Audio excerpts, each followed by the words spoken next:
నమస్తే, welcome to hit TV. నేను మీ Simhadri. Legal and human rights vice chairman advocate Udayakanth garu మనతో ఉన్నారు. సార్ను వెల్కమ్ చేద్దాం. చాలా విషయాలు సార్తో డిస్కస్ చేసే ఉంది. Hi sir. హాయ్ సింహాద్రి, ఎట్లా ఉన్నారు? ఫైన్ సార్, మీరు ఎలా ఉన్నారు? గుడ్. అంటే ఓపెన్గా మాట్లాడుకుందాం. ఇంటర్వ్యూ అంతా కూడా రా ఉంటుంది. నేను కూడా మీ నుండి అదే ఆన్సర్లు ఎక్స్పెక్ట్ చేస్తున్నా. ఓకే. నిజంగా అడ్వకేట్లు ఈ యొక్క భారతదేశంలో జెన్యున్గా ఉంటారా సార్? ఖచ్చితంగా ఉంటారు సింహాద్రి. నిజంగా ఉంటారా సార్? మాటికి ఉంటారు సింహాద్రి. మీకు అంటే ఎందుకు డౌట్స్ ఎందుకు వచ్చినాయి అంటే మీరు ఎదుర్కొన్న సమస్యలు ఏంటిది అంటే అడ్వకేట్స్ ఒక జెన్యూనిటీ కానీ ఫెయిర్నెస్ కానీ ఎక్కడ మిస్ అవుతుందని మీరు అనుకుంటా ఉన్నారు? చాలా మంది సమాజంలో ఎక్కడ మిస్ అవుతుందని మీ యొక్క ఒపీనియన్ చెప్పండి. దాన్ని బట్టి ఒకవేళ అది కరెక్టా కాదన్నది నా ఒక అభిప్రాయం కూడా నేను చెప్తాను.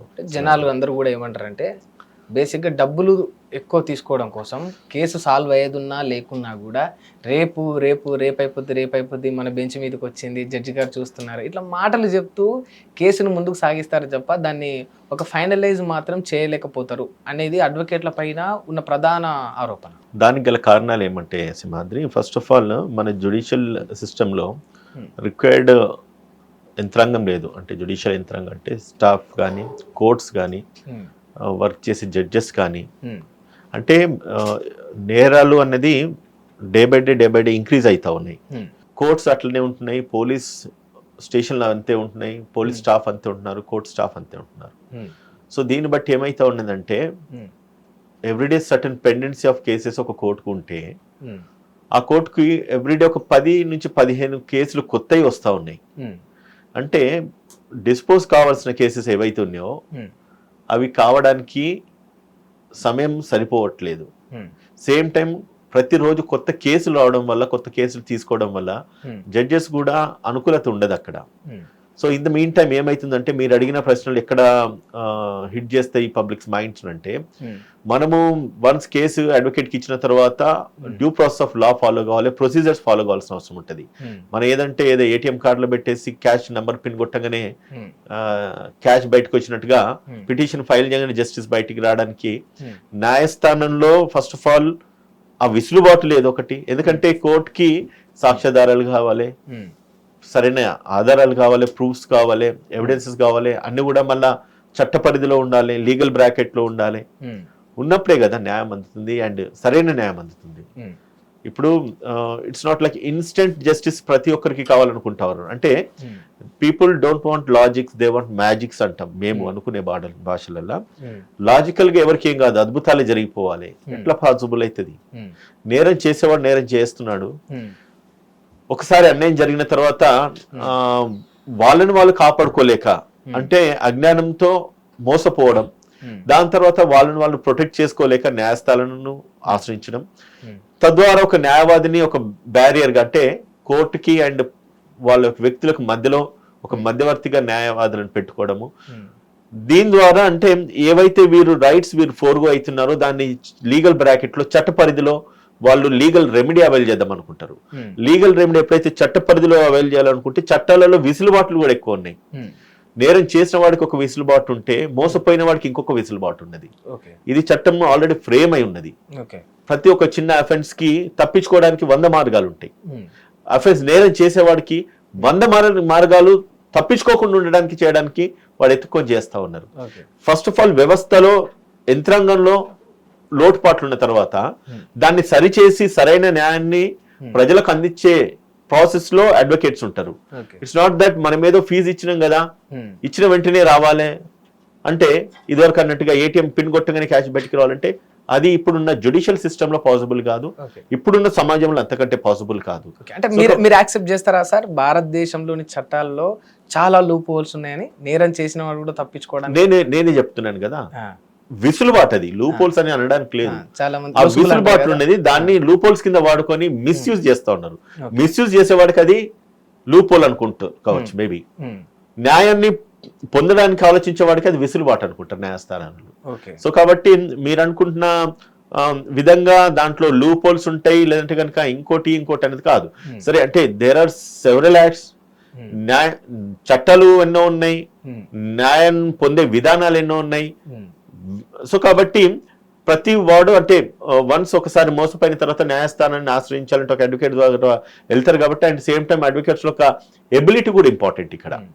నిజంగానే తనకు ప్రాపర్ ఎబిలిటీ ఉన్నదంటే ఏ యాక్ట్ ఏ సెక్షన్ ప్రకారంగా మనము ఈ యొక్క క్లయింట్ కి రిలీఫ్ ఇవ్వచ్చు, ఈ న్యాయం పొందొచ్చు, దీనికి ఏ లీగల్ ప్రొవిజన్ వస్తుంది, ఈ లీగల్ ఏ బ్రాకెట్ లో దీన్ని మనము నా క్లయింట్ కి రెమెడీ ఇవ్వచ్చు అనేది లారీ యొక్క పరిజ్ఞానాన్ని బట్టి ఉంటుంది.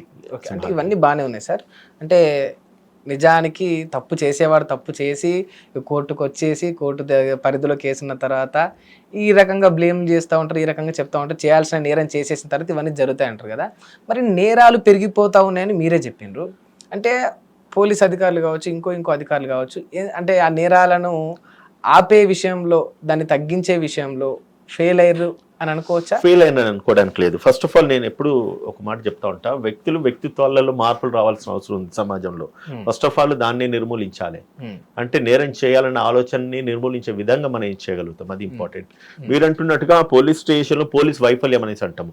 ఎప్పుడు కూడా పోలీసుని ఎప్పుడు మనం బ్లేమ్ చేయదు. అంటే పోలీస్ అనగానే మనం ఏదో ఒక రాంగ్ అయితే చూస్తాము. ఆ రోజులు ఇప్పుడు లేవు, ఇదివరకు ఉన్నట్ల రోజులు ఇది లేవు. ఇంకొకటి కూడా పోలీస్కి ఎప్పుడు కూడా 24/7 వాళ్ళ డ్యూటీ ఉంటుంది. వాళ్ళకు మెంటల్, ఫిజికల్, సైకలాజికల్ ప్రెషర్స్ కూడా వాళ్ళకు ఉంటాయి. సో అన్ని ప్రాసెస్ జరుగుతున్న తరుణంలో ఖచ్చితంగా పోలీసు మనం బ్లేమ్ చేయాలి, న్యాయ వ్యవస్థ లేకపోతే అంటే పోలీస్ యంత్రాంగం పని చేస్తలేదు కాబట్టి నేరాలు జరుగుతున్నాయి అన్నది అది ముమ్మాటికి తప్పు. అంటే ఒక పోలీస్ స్టేషన్ ఉంటుంది సింహాద్రి, దానికి పర్టికులర్ జ్యుడిక్షన్ ఉంటుంది, కొన్ని ఏరియాస్ వాళ్ళ పరిధి వస్తుంది. ఎక్కడ ఏదో ఒక మూలకి ఏదో ఒక అన్యాయం జరుగుతుంది, ప్రతి చోట పోలీస్ మానిటర్ చేయాలంటే ఇది ఇంపాసిబుల్ ఇప్పుడున్న సొసైటీలో. ఏదో ఒక రూమ్ లో ఏదో ఒక కాలేజీలో తీసుకుంటే, ఇప్పుడు స్కూల్స్ లో తీసుకుంటే జరుగుతున్నాయి, దాన్ని ప్రభుత్వాన్ని బ్లేమ్ చేయాలి, పోలీస్ పని చేయలేదు, ఇంటెలిజెన్స్ విభాగాలు పనిచేస్తలేవు అని మనం చాలాసార్లు అనుకుంటా ఉంటాం, వింటా ఉంటాము. పోలీస్కు వాళ్ళ పరిధిలో ఉన్న ఒత్తిళ్లు వాళ్ళకు ఉంటాయి. సేమ్ టైం నేరం ఎక్కడో జరుగుతుంది, జరిగిన నేరానికి ఆ కన్సర్న్ ఎస్ఐఏ బాధితుడు, సిఐఏ బాధితుడు, లేకపోతే ఆ కన్సర్న్ పోలీసులే బాధితుడు అని అనడానికి బాగానే ఉంటది. కానీ ఒక్కసారి వాళ్ళ ఫుట్ లోకి మనం వాళ్ళ షూస్ లోకి మన ఫుట్ పెట్టి చూస్తే వాళ్ళు పడుతున్న ప్రెషర్ ఏవైతున్నదో, వాళ్ళు చేస్తున్న వర్క్స్ ఏవైతున్నాయో, ఫ్యామిలీని వదిలేసి భార్య పిల్లల్ని వదిలేసి 24 గంటలు ఏ అర్ధరాత్రి ఫోన్ వచ్చినా కూడా మనం పోతాం, టక్కన పోలీసులు అటెండ్ అవుతారు. నేను ఒక మాట అడుగుతాను సింహాద్రి, నీకేదైనా కష్టం వస్తే ఇమీడియట్ గా మీ అన్నయ్యకి ఫోన్ చేసినా రాకపోవచ్చు, మీ నాన్నకు ఫోన్ చేసినా రాకపోవచ్చు, నీ భార్య పిల్లలకు ఫోన్ చేసినా రాకపోవచ్చు. కానీ ఈ రోజు పోలీస్ నిజంగానే నువ్వు with in fraction of minutes లో మీ ముందు ఉంటున్నారు. Never blame police anywhere. ఎప్పుడు కూడా పోలీసులు మనం తప్పు పట్టడానికి లేదు, లేదంటే వ్యవస్థలో ఒక విషయాన్ని నేను యాక్సెప్ట్ చేస్తా సార్. అంటే తప్పులు నేరాలు జరగడానికి పోలీసులు కారకులు కాకపోవచ్చు, దాన్ని యాక్సెప్ట్ చేయాల్సి ఉంది. ఎందుకంటే ఎక్కడో మూలన జరిగింది, అది వాళ్ళు చూడలేరు.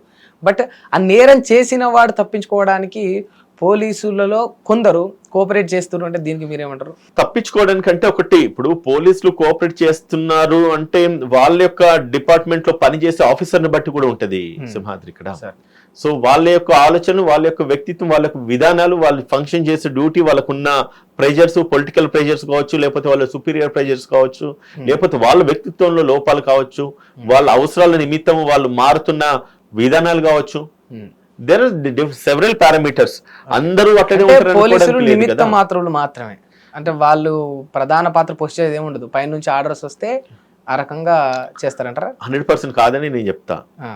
ఇప్పుడు ఒక స్టేషన్ హౌస్ ఆఫీసర్ కు తన లిమిట్స్, తన పవర్స్ తనకు ఉంటాయి. కానీ దాని పై అధికారులు ఉంటారు, నువ్వు ఈ బ్రాకెట్ లో ఈ పని చేయి అన్నప్పుడు నిజంగానే అది లీగల్ ఆస్పెక్ట్స్ లో కానీ లేకపోతే చట్ట పరిధిలోకి వచ్చినప్పుడు ఖచ్చితంగా పోలీస్ ఆఫీసర్ పనిచేయాల్సిన అవసరం ఉంటుంది. డివేట్ అయి చేయమంటే ఖచ్చితంగా ఆ పోలీస్ ఆఫీసర్ కు ఈ రోజు కాకపోతే రేపు ఏదో ఒక రోజు దెబ్బ పడుతుంది. ఆ కాన్షియస్ గనక ఆ ఆఫీసర్ కు గనక ఉంటే గనక ఖచ్చితంగా పై అధికారులను ఎదిరించేసి ఆయనే తన డ్యూటీ దాన్ని సక్రమంగా నిర్వహించాలి. బట్ ఇండియాలో పోలీసులు ఆ ధైర్యం చేస్తారంట సార్? నేనైతే ఎక్కడ కూడా వినలేదు. చేయొచ్చు అనే విధంగా మీరు చెప్తున్నారు, కానీ చేసినట్టయితే ఒకటి కూడా చూడలేదు. అదే అంటున్నా, depends upon every individual officer, వాళ్ళ వ్యక్తిత్వాన్ని బట్టి ఉంటుంది. అట్లా కనుక చేస్తే ఏమైతుందంటే, ఇప్పుడు ఇన్ జనరల్ చెప్తున్నా, ఆ పోలీస్ సుపీరియర్ ఆఫీసర్ కు అనుకూలంగా పని చేయలేదు అనుకోండి, ట్రాన్స్ఫర్ చేయడం ఏదో చేస్తారు. ఆ పొలిటీషియన్ కు అనుకూలంగా పని చేయలేదు అనుకోండి, ఆ ఏరియా ఎమ్మెల్యే లేకపోతే ఇంకోరో వాళ్ళకున్న ఇన్ఫ్లుయెన్స్ లో ఈయన ఏదో రకంగా ప్రెషర్ పెట్టేసి ఈయన డిస్టర్బ్ చేసే ప్రయత్నం చేస్తారు. ఒక ఇన్స్పెక్టర్ కో లేకపోతే ఎస్ఐకో సిఐకో ఒక చోట ఓ పర్టికులర్ పోస్టింగ్ వచ్చిందంటే 3 సంవత్సరాలు 4 సంవత్సరాలు 3 సంవత్సరాలు ఖచ్చితంగా ఉండాలి. అండ్ ఫ్యామిలీని ఎస్టాబ్లిష్ చేసుకోవాలి, పిల్లల్ని చదివించుకునే విధానాలు కావచ్చు, లేకపోతే ఆ స్టేషన్కి అలవాటు అయ్యే అట్మాస్ఫియర్ ఉండొచ్చు. ఇవన్నీ కూడా వాళ్ళకి ఏమైందంటే దాన్నంటే ఏ పోలీస్ స్టేషన్కి లేదో, లేకపోతే ఒక సుపీరియర్ ఆఫీసర్కి మనం పని చేయలేదో, రేపు తెల్లని మళ్ళీ ట్రాన్స్ఫర్ చేస్తారు, ఒక లూప్ లైన్లు వేస్తారు, ఇవన్నీ డిస్టర్బెన్స్ ఎందుకు అని కొన్ని ఒత్తిళ్ల వల్ల వాళ్ళ వ్యక్తిత్వాలను కోల్పోయి కూడా పనిచేయాల్సిన పరిస్థితులు కొన్ని ఈవెన్ నాట్ ఓన్లీ ఎస్ఐసి అనే కాదు, కానిస్టేబుల్ నుంచి మొదలు పెడితే డీజీపీ దాకా ప్రతి ఒక్కరికి డిపార్ట్మెంట్ లో ఒత్తిడి ఉంటది. హిట్ టీవీ యాప్, ఇందులో short news, live news, entertainment shows, movies, digital magazines తో పాటు మీ జిల్లా వార్తలను కూడా ఫ్రీగా చూడొచ్చు. ఇంకెందుకు ఆలస్యం, వెంటనే హిట్ టీవీ యాప్ ని డౌన్లోడ్ చేసుకుని ఫ్రీగా ఎంటర్టైన్మెంట్ పొందండి. Hit TV app. Hit TV app. Please download hit TV app. Hit TV app ని ఫ్రీగా డౌన్లోడ్ చేసుకొని ఎంజాయ్ చేయండి. మీకు నచ్చిన ఎంటర్టైన్మెంట్ కోసం హిట్ టీవీ యాప్ ని ఫ్రీగా డౌన్లోడ్ చేసుకుని ఎంజాయ్ చేయండి. హిట్ టీవీ యాప్ ని డౌన్లోడ్ చేసుకుని ఆస్వాదించండి, ఆశీర్వదించండి. ఇంతమంది సెలబ్రిటీలు హిట్ టీవీ యాప్ ని డౌన్లోడ్ చేసుకోండి అని చెప్తున్నారంటే ఎంత మంచి యాప్ ఆలోచించండి. అమెరికా అమెరికాలో చదవాలనుకునే వాళ్ళకి విశ్వసనీయమైన పేరు మన శౌర్య కన్సల్టెన్సీ. UK లో 1 year masters, 2 years work permit up to 5 years visa. Contact Saurya Consultancy. Contact 89851 89851.